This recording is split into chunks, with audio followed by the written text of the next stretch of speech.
Alors, bonjour à toutes et tous. Merci de vous joindre à nous aujourd'hui pour notre rassemblement annuel des ambassadeurs pour la paix sur le thème dialogue interreligieux, interculturalité et laïcité, un regard contemporain. I'm going to speak in French. Je vais parler en français. C'est correct? Alors, c'est ma quatrième langue. Alors, j'ai des difficultés des fois, alors soyez un peu généreux avec moi. Il m'incombe de vous présenter la Fédération pour la paix universelle, connue dans le monde sous le nom UPF, ou en français FPU. Vous pouvez toujours aller sur notre site web pour vous informer, upf.org au niveau international, et d'expliquer pourquoi nous choisissons d'aborder des thèmes aussi exigeants. Imaginez-vous un monde de paix permanente, non pas simplement l'absence de guerre, mais une communauté mondiale harmonieuse où chaque personne se sent membre d'une seule et même famille humaine.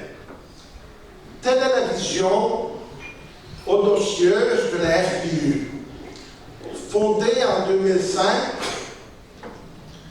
par Sun Myung Moon et son épouse Hak Ja Han, la FPU est un réseau international et interreligieux composé de personnes et d'organisations issues des gouvernements, des religions, de la société civile, du monde des affaires et du milieu universitaire.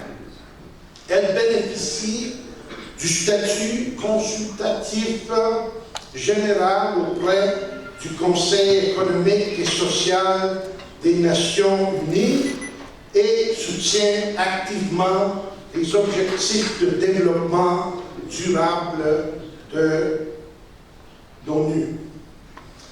La FPU est fondée il y a 21 ans sur la base de plus de 50 années d'activités interreligieuses, interculturelles, académiques et autres. Elle représente presque de 80 années d'efforts.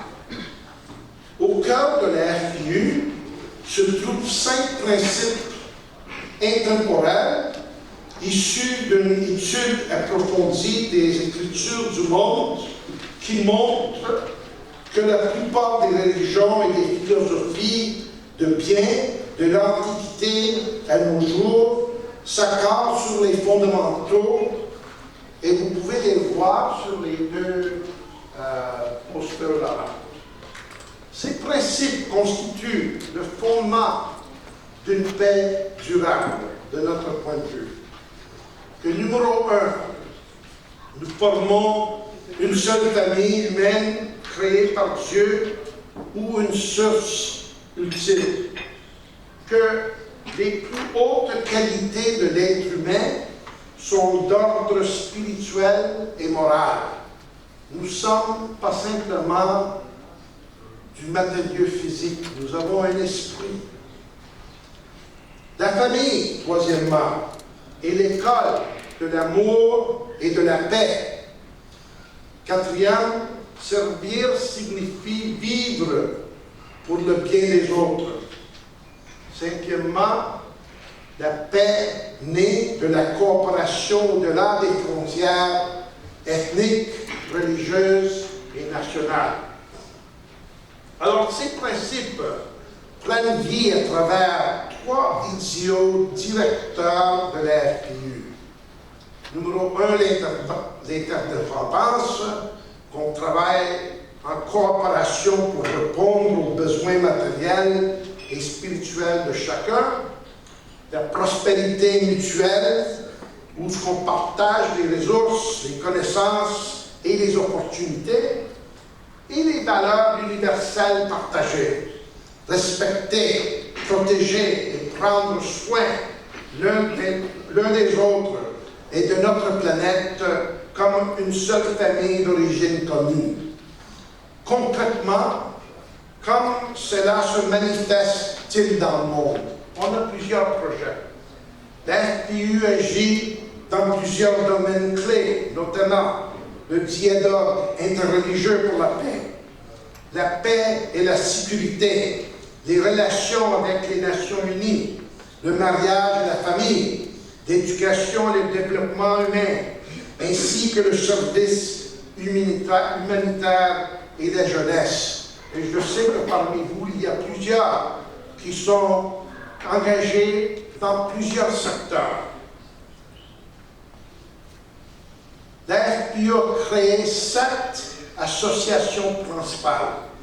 Un Conseil international des sommets pour la paix et aussi l'Association internationale des premières dames ou les épouses des chefs d'État pour la paix, une association internationale de parlementaires pour la paix, l'Association interreligieuse pour la paix et le développement, l'Association internationale des médias pour la paix, l'Association internationale des académiciens pour la paix, l'Association internationale pour la paix et le développement économique qui engage les hommes d'affaires, et l'Association internationale des arts et de la culture pour la paix.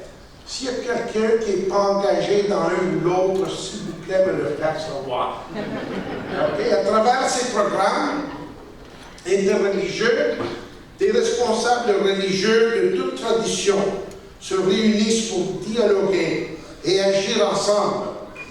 Dans le domaine de la paix et de la sécurité, la FPU organise des sommets mondiaux et des conférences internationales de leadership réunissant chefs d'État, parlementaires, académiciens et artisans de paix afin de résoudre les conflits et promouvoir un leadership moral.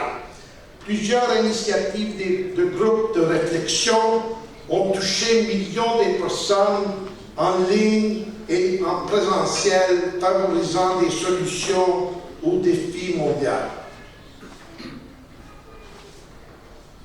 Je pensais que c'était plus cool que ça. Alors, l'initiative Route de la paix promeut des projets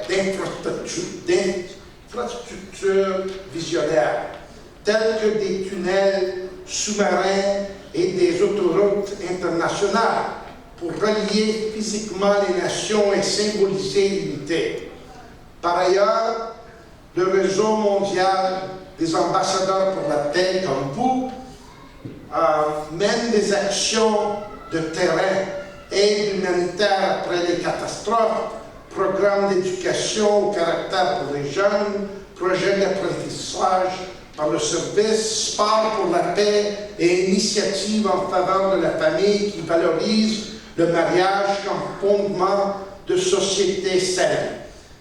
Et à travers le prix de la paix Sonhak, la FPU honore celles et ceux dont la vie incarne le mieux le principe une seule famille sous Dieu. Alors, je vais dire quelque chose d'autre. La Madame Habchahan, la cofondatrice, a été nominée pour le prix Nobel pour la paix par quelqu'un en Europe récemment. Et vous recevrez quelques avis concernant ça si vous n'avez pas déjà su. Partout où il y a de la division, la FPU construit des ponts. Là où il y a de la souffrance, la FPU apporte un service empreint de compassion. Et partout où les gens se rassemblent, la FPU rappelle que la véritable paix commence dans le cœur et grandit grâce à des valeurs partagées.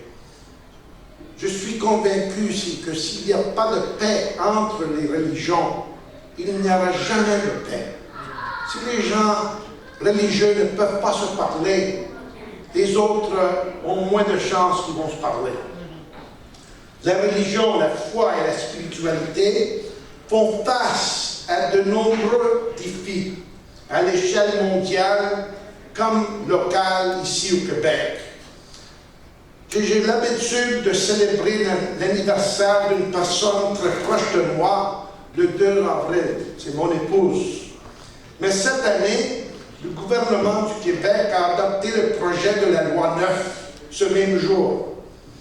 Présenté comme une défense de la laïcité, ce projet de loi pose des défis à la religion comme nous n'avons jamais vu auparavant.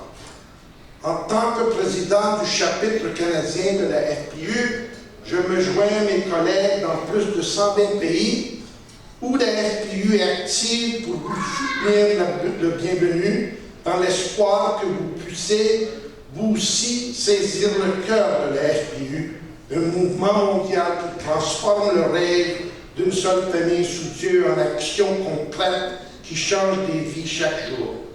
Je vous invite à en apprendre davantage, à vous impliquer ou à devenir vous-même ambassadeur pour la paix, afin que nous puissions construire ensemble un monde de paix. Merci.